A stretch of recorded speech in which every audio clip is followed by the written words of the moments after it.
Hay una frase en el material de hoy que me parece potentísima. Dice, la calidad de tu vida depende en gran medida de la calidad de tu mente. Y es que es una paradoja tremenda, ¿no? Tenemos esta supercomputadora biológica en la cabeza, el objeto más complejo del universo conocido, y sin embargo nadie nos da el manual de instrucciones. Pasamos la vida reaccionando, frustrados por nuestros impulsos, distraídos, sin saber cómo dirigir esta herramienta tan poderosa. Por eso me pareció tan interesante el material de hoy, que son extractos del programa Invicto de Marcos Vázquez. Porque lo que propone no es solo una lista de trucos para ser más productivo, sino algo mucho más profundo, una filosofía de vida completa, un sistema operativo para la mente que combina la sabiduría de hace 2000 años con lo que sabemos hoy gracias a la psicología moderna. Y esa es la misión que plantean las fuentes, ¿no?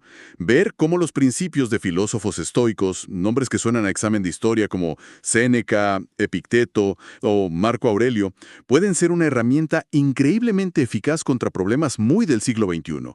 La ansiedad, la sobrecarga de información, la falta de propósito. Y lo que me parece crucial, y que el material subraya, es que no eran académicos encerrados en una biblioteca. Eran gente de acción. Un emperador, el hombre más poderoso del mundo. Un esclavo que se convirtió en un influyente maestro. Probaron sus ideas en el campo de batalla de la vida real, no en un laboratorio. Eso le da un peso completamente diferente. No es teoría, es práctica probada.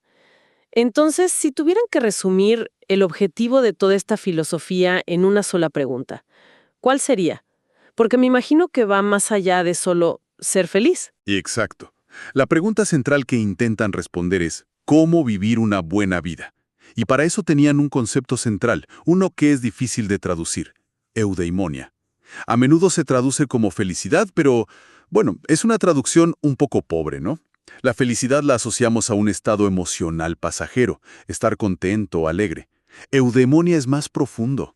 El material lo describe muy bien como autorrealización o florecimiento personal. Es el proceso de cerrar la brecha entre la persona que eres y la persona que tienes el potencial de ser. Es una felicidad que se construye desde dentro. Entiendo. O sea, no es una meta a la que llegas, sino la calidad del camino que recorres. Uno de los diagramas en el material lo muestra como una estructura que se apoya en dos grandes pilares. ¿Podrías explicarlos? Claro, esos dos pilares son la virtud y la tranquilidad. La virtud, que los griegos llamaban arete, es la excelencia moral. Es, digamos, nuestro sistema de navegación, lo que nos guía para actuar de forma correcta. Ajá. Y el segundo pilar es la tranquilidad, o ataraxia. Esta es la consecuencia de vivir con virtud. Es esa serenidad interior, esa ciudadela interna, como la llamaba Marco Aurelio, que te protege del caos externo. Me gusta esa idea de la ciudadela interna. Suena a una fortaleza mental. Pero, ¿cómo se construye? Los estoicos hablaban mucho de vivir de acuerdo a nuestra naturaleza, que a primera vista eso podría interpretarse como déjate llevar por tus instintos, pero por lo que entiendo querían decir casi lo contrario, ¿verdad? Totalmente lo contrario. Para ellos, la naturaleza distintiva del ser humano es nuestra capacidad de razonar. Por tanto, vivir de acuerdo a la naturaleza significaba usar la razón para navegar el mundo. Y de esa idea se desprenden las 4 virtudes cardinales, que son en esencia el sistema operativo de esa ciudadela interna: sabiduría, justicia, coraje y disciplina. Ok. A ver, vamos a desglosarlas, porque suenan un poco abstractas. ¿Cómo se aplican en el día a día? Empecemos por la sabiduría. Claro, la sabiduría estoica no es solo acumular datos, es la capacidad de ver la realidad de manera objetiva, de diferenciar entre lo que es útil y lo que es perjudicial, sin el filtro de nuestras emociones. Entendido. La segunda es la justicia. Y aquí Marco Aurelio tiene una cita que me encantó. Lo que no beneficia a la colmena, no beneficia a la abeja. Esa frase lo resume perfectamente. La justicia es reconocer que somos parte de algo más grande. Implica tratar a los demás con equidad y contribuir al bien común. Es entender que nuestro bienestar está ligado al de los demás. Ciertamente. Luego viene el coraje. Y aquí el material hace una distinción clave. No es la ausencia de miedo. Exacto. El coraje no es no tener miedo. Un tonto no tiene miedo. El coraje es sentir el miedo y aún así hacer lo correcto. Es la fortaleza para enfrentar el dolor o la incertidumbre. Y finalmente, la disciplina o sofrosine a veces se traduce como templanza. ¿Por qué es tan fundamental? Porque es la virtud que hace posibles a las demás. Es el autocontrol. El material lo plantea de una forma muy directa. Quien no se domina a sí mismo será dominado por sus impulsos. La disciplina no es una restricción, sino la condición para la verdadera libertad. Ok, este sistema de virtudes tiene mucho sentido como guía. Pero de todas las ideas que presentan las fuentes, hay una que parece la más práctica, casi una herramienta que se puede empezar a usar ahora mismo. Me refiero a la dicotomía de control. Sin duda. Es el pilar más liberador del estoicismo. Epicteto lo formuló de una manera muy simple. Dijo que hay que trazar una línea y dividir todo en dos categorías. Por un lado, las cosas que dependen de nosotros, por otro, las que no.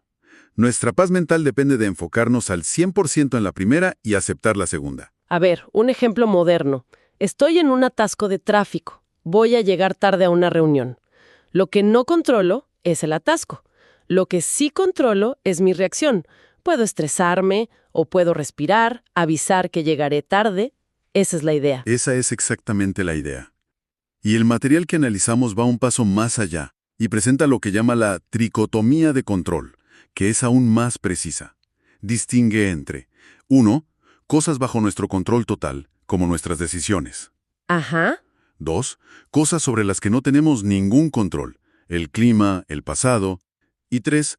Cosas sobre las que tenemos un control parcial, que es donde pasamos la mayor parte de nuestra vida. Control parcial, como intentar ganar un partido de tenis. Controlo mi entrenamiento, mi esfuerzo, Exacto. pero no controlo si mi rival tiene un día increíble. La analogía que usan en el texto es la del arquero, y es perfecta. El arquero controla su preparación, la elección del arco, la técnica, eso es el esfuerzo. Pero una vez la flecha está en el aire, ya no la controla. No controla una ráfaga de viento, ni si el objetivo se mueve. El arquero estoico, por tanto, pone toda su excelencia en el proceso del disparo.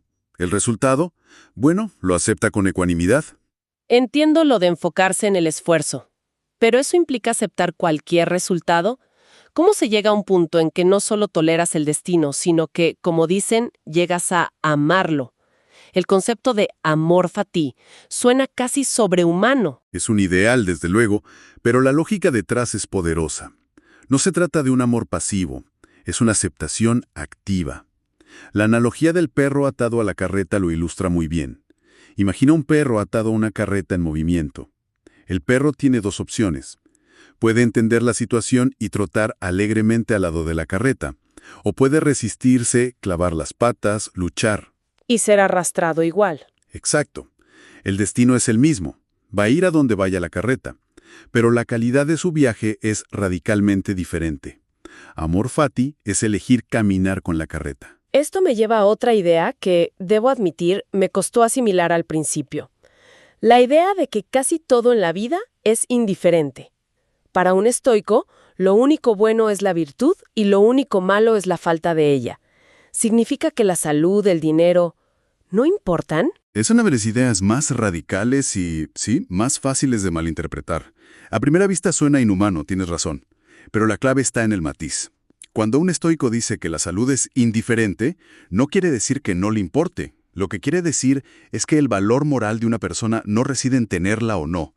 Lo único que te hace bueno o malo son tus elecciones. Ok, creo que el texto lo aclara bien cuando introduce la diferencia entre indiferentes preferidos y no preferidos. ¿Podrías explicar esa distinción? Exactamente. Ahí está la clave. Los estoicos no eran tontos. Claro que preferían la salud a la enfermedad o la amistad a la soledad. Estos son indiferentes preferidos. Se esforzaban por conseguirlos.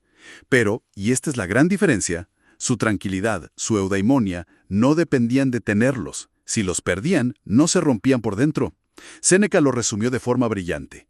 El sabio no ama las riquezas, pero las prefiere. Esto en un plan de acción. El material propone un ciclo de 3 pasos. Sí, está basado en las 3 disciplinas que enseñaba Epicteto. El primer paso es visualizar con claridad.